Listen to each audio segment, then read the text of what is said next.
Before we get started up on day 2 of the Battle of Gettysburg, I thought we'd do a quick little recap of day 1. As we know, a little something started up in Gettysburg between two cavalry forces, and Lee got word that it was a major Union offensive in Gettysburg, which it wasn't, and he didn't send anyone out there to confirm it. Blunder number 1. Brought all of his troops together to attack this massive force of a whopping 3,000 men. And when he did so, he gave directions to his general, General Ewell, to attack this massive Union force if he felt it was okay to do so.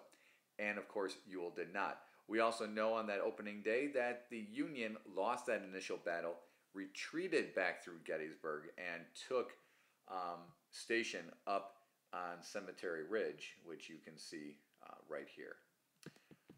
So with that, let's get started with day 2. When we talk about the Battle of Gettysburg, we have to realize that Gettysburg is a very large area. And when the battle took place, there were battles that happened in specific locations in Gettysburg. We have battles that took place at Little Round Top, another one at a place called Devil's Den, the Peach Orchard, and the wheat field. You're going to hear these come up a lot. You just need to realize that these are battles that took place at Gettysburg at specific locations. And then I want you to be reminded of some people that are going to come up throughout this today. We're going to talk about Robert E. Lee, and who's the head of the Confederate Army of Virginia, and some of the blunders that he makes on this day. We're going to talk about James Longstreet, General Longstreet, who is now the second in command to Robert E. Lee, and is now second in command after Stonewall Jackson's death in Chancellorsville, where he was shot by his own men. And then we're going to continue to talk about George Meade a little bit. As you know, that Lincoln was very upset with a lot of his generals and was firing them, and Meade is the new commander for the Army of the Potomac. We're talking about this general, Dan Sickles, who single-handedly almost lost the entire Battle of Gettysburg for us by making one completely idiotic move. And then the brilliant Lieutenant Colonel Chamberlain, who did an amazing thing at the Battle of Gettysburg and really saved the battle for the Union Army. And he was a teacher and an incredible, brilliant man, not only because he was a teacher, but because of the brave thing that he did. So we have heard time and time again that the Union forces retreated back through Gettysburg, and they took up position here on Cemetery Ridge. Now, George Meade had given very specific instructions for people to stay put because they had strong lines, and they could easily move troops back and forth, and the terrain was great. Well, we're going to learn about a man by the name of General Dan Sickles. Now, you have to realize that back in the days of the Civil War, you did not need to have military experience in order to have your own division or have your own unit. You just needed to have money.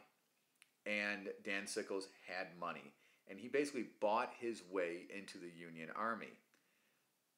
And that is one of the reasons why he made one of the biggest blunders out there. We're going to watch a video on Dan Sickles and what he had done. But one Union commander isn't following Meade's orders.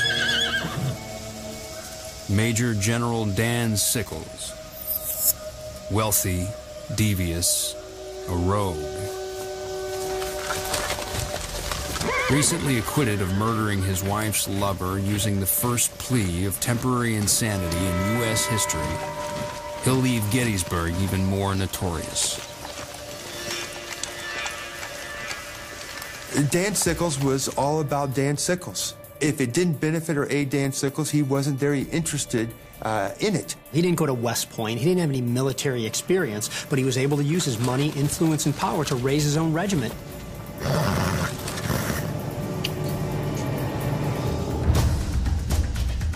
Against Meade's orders, Sickles moves his 3rd Corps too far forward, fracturing the fishhook and leaving the flanks exposed. Now, you guys, this is really important because we talked about the importance of the line and of the fish hook, and having everyone close together provides strength. By breaking that, you can see that Dan Sickles, what he caused to happen was the flanks were exposed not only on him, but on the rest of the Union line. And if the Confederates were successful, they could break through and they can split that line in half. That would be devastating to the Union Army and would totally have eliminated them. They would have been annihilated because of that one simple move by Dan Sickles, who was a rogue. A rogue means someone who does their own thing, doesn't worry about other people. I've been called a rogue. Think about the way I teach. I'm a rogue. A blunder that could cost the Union the battle, and maybe the war.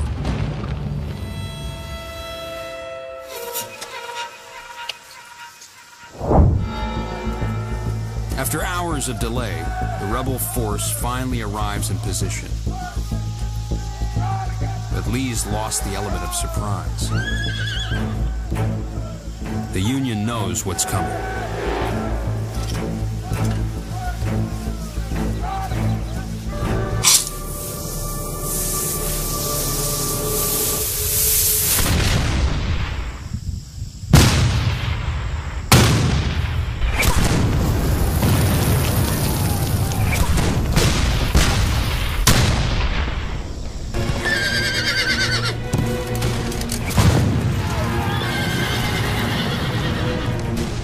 The plan is to take 10 Confederate brigades and attack with them 2 at a time. One brigade striking the enemy, then 15 or 30 minutes later, the next one strikes the enemy, and then the next and the next. Fights that are now burned into the pages of American history. Devil's Den, Little Round Top, the Wheat Field, the Peach Orchard, and Cemetery Ridge. Now this is really important. By having these regiments attacking consistently throughout, you are really overwhelming the Union forces. You are keeping up like constant pressure on them. Not only are you having them use up all their ammunition, but you're wearing down the troops, and you're giving your own troops a break by having them attack one at a time. It's a brilliant strategy by the Confederates, and one that almost made them very successful on that day. 60 minutes pass, but Barksdale's regiment still waits. The rebel yell fills the air. Each unit has a unique sound. Fierce, savage, terrifying.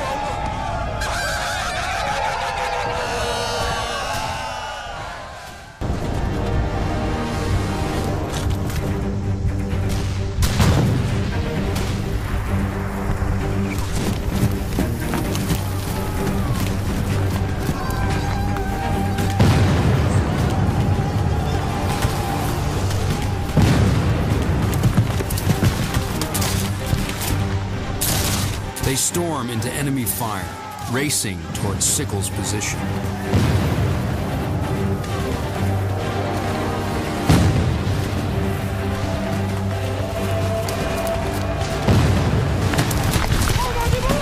His 1,600 men are part of a massive offensive.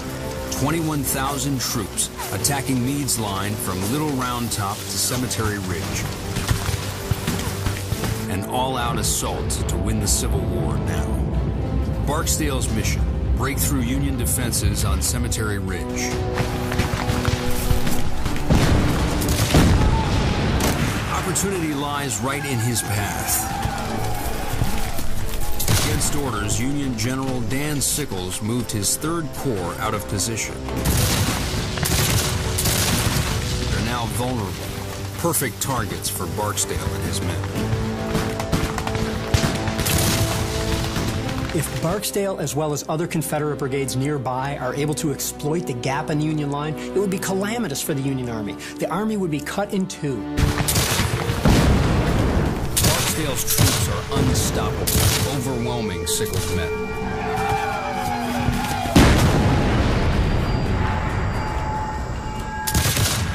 Their defenses start to collapse. Meade's entire line could be next. William Barksdale and his troops hit the Yankees like a hammer. He rolls over those Union troops, captures several hundred, if not more than that, of the Union troops, and continues on in several directions towards Cemetery Ridge. Lee's offensive is working. If it succeeds, he could win the knockout victory he seeks. Meade has no choice. He pulls 8,000 reinforcements from Culp's Hill to repel the rebels. Again, we talk about the power of that hook, of that fish hook, how those Union soldiers were close together. So if reinforcements were needed, they were easy to move and they can get to that area quickly. And that was needed because of what Dan Sickles did. When he broke that line, Meade was able to send over 8,000 troops in a hurry to fill that gap and to protect the flanks and protect the Union line from being eliminated, and from the army from being eliminated completely. The power of that hook, and it was the luck of having that ground that we were able to gain by losing in the beginning.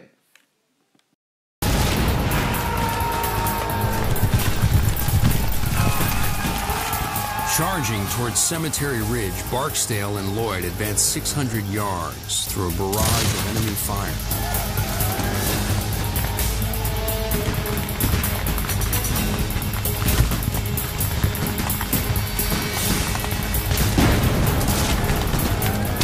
Union Commander Dan Sickles isn't so lucky. A direct cannonball hit severs his leg.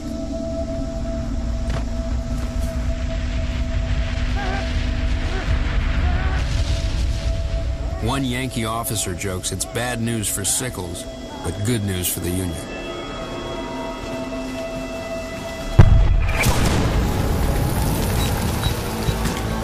It takes Barksdale's Mississippi Brigade nearly an hour, but they finally break through Sickles' line. Union troops are on the run. Barksdale's men approach Cemetery Ridge, sensing victory. But they're charging straight into more than 20 Union cannons just 400 yards away, each capable of firing 2 rounds a minute.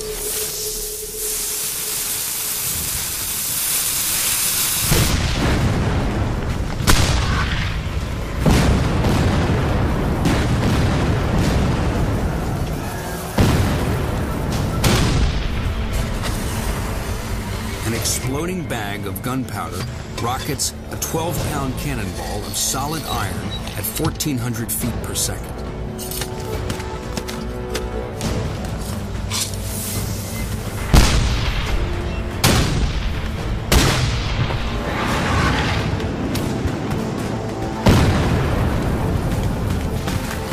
At this range, Barksdale and Lloyd will be torn to pieces.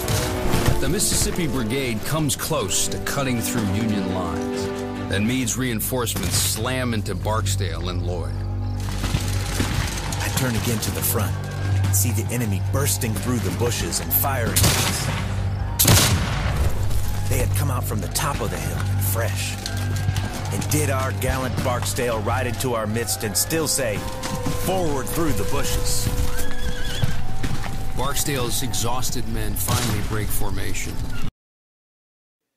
So we spent a lot of time talking about the blunders that have happened during the Battle of Gettysburg, but also some brilliant things took place as well. And one of the most brilliant moves happened at a place called Little Round Top by a teacher, a professor. His name was Joshua Chamberlain, Colonel Chamberlain. And he was a professor of what they called rhetoric, which is theology, philosophy. And he was in the Union Army. So as we know, the Union Army had troops here on Cemetery Ridge, right? But there was a very critical piece of ground called Little Round Top. And the Union Army knew that this was going to be an area of extreme importance because this was their flank. And if their flank collapsed or was overrun, the Confederates then can outflank the Union Army and basically destroy them from behind. So this was a really important piece of real estate that needed to be guarded. So the Union Army sent somebody out there to check out Little Round Top, and they basically found out that, yeah, there was nobody there protecting it. This extremely important piece of ground.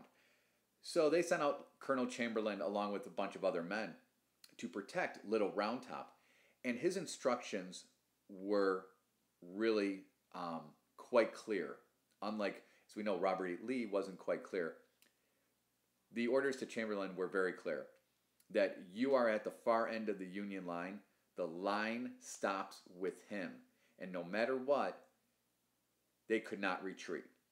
If they retreated or people got through, the entire Union Army would be destroyed. And the quote from the book, when he was leaving, he said, "Now let's see how teachers fight." And Colonel Chamberlain was a great fighter, there's no doubt. It came to a point at Little Round Top where they were down men. They didn't have any more ammunition. They couldn't get reinforced by other troops. They couldn't get ammunition down to them. And they couldn't retreat. So we only had one option left, and that was to attack. And we are going to see a video clip from one of the most brilliant moves that came out of the Civil War. And it was Colonel Chamberlain who basically ended up saving the Union Army on day 2 and really winning the Battle of Gettysburg at this point at Little Round Top. Sir, we ought to pull out. No, we can't do that. We can't hold them again, sir. You know that. Well, if we don't, they go on by and over the hill and the whole flank caves in. Sir, here they come. Well, we can't run away. If we stay here, we can't shoot. So let's fix bayonets. We'll have the advantage of moving down the hill. Don't you just love the look that all the men just gave Chamberlain when he said to fix bayonets? Remember earlier in the Civil War unit, we talked about one of the biggest misconceptions about the Civil War is that there were all these bayonet charges that took place, and it really wasn't the case. They did march close to each other, and they fought in close proximity, but there weren't these bayonet charges. It was mostly load and shoot all the way through. They got to be tired, the Revs. They got to be close to the end if we are. So fix bayonets. Ellis, wait, Ellis, you take the left wing, I'll take the right. I want a right wheel forward of the whole regiment. What, you mean charge? Yes, but here's what we do. We're going to charge swinging down the hill. Just like we pulled back this left side of the regiment, now we're going to swing it down. We swing like a door. We're going to sweep them down the hill just as they come up. Understand? Does everybody understand? Yes, sir. Okay, Ellis, you take the left wing, and when I give the command, I want the whole regiment to go forward, swinging down to the right. All right, sir. Fine. Move.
Left wing, right wheel.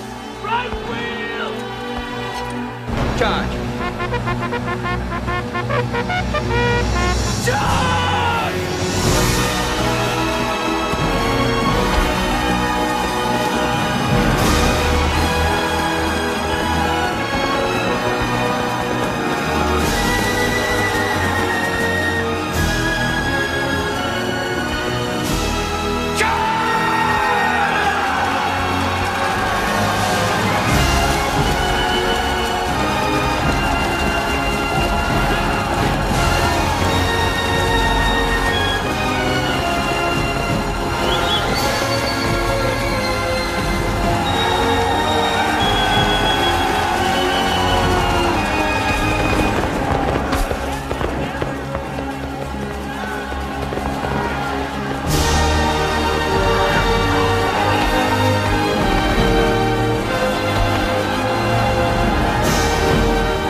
The pistol. Your business, sir. Wait here.